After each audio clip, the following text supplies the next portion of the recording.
Pakita mo rin tayo mga food na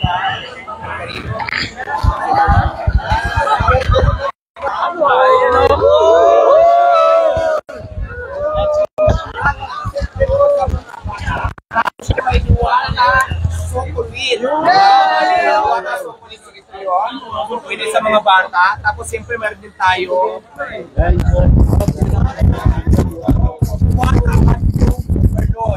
diba?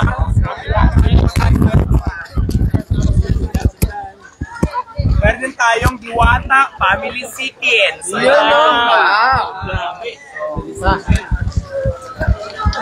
meron din tayong Diwata Spaghetti Overload. So ayan, magbubukas yan sa June 2 grand opening natin. At syempre pa guys, ngayon, ipapakita naman natin ngayon yung dining area natin. Ay, dining area yung kitchen pala. Kitchen kung saan lulutuin yung mga pagkain natin. Ito yung sinasabi ko, mas in-improve, mas pinaganda, mas pinalinis, at mas pinasarap. So ito na po yung final crew. Saring, ito na tayo. So,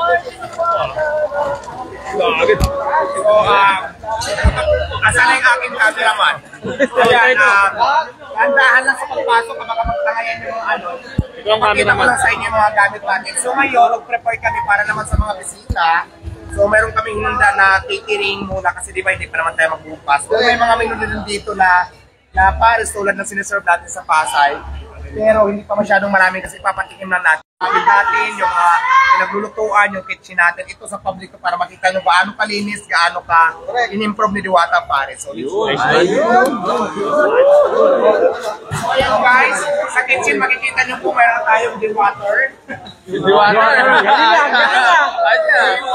Diwata! Nice guys! Napakaganda po ng ating mga kaldero.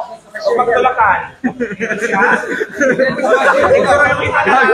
Yan na lang siguro yung iba. Kasi bakit hindi naman kasi dito. Ako na lang walang papasok nila dito para hindi tayo magkakaroon. Ito na po yung mga luto natin ng mga sabaw. Puro stainless po yan lahat. Talagang ginastusan po namin. Mapakita natin yung siguro nakapag-aluhan ng mga anak na ayan po, fix natin yung mga gamit natin kung ano ka high-tech na yan. Ayan po. Yung mga kalaman na yan. High-tech na mga gamit namin. Tapos ito yan.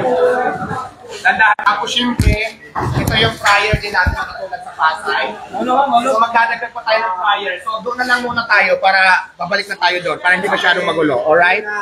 Tapos sa harapan naman tayo, titingnan naman natin kung ano yung itsura ng cashier natin ngayon. So papakita ko sa inyo. Let's go. Lapi nyo suplado. Asa na po?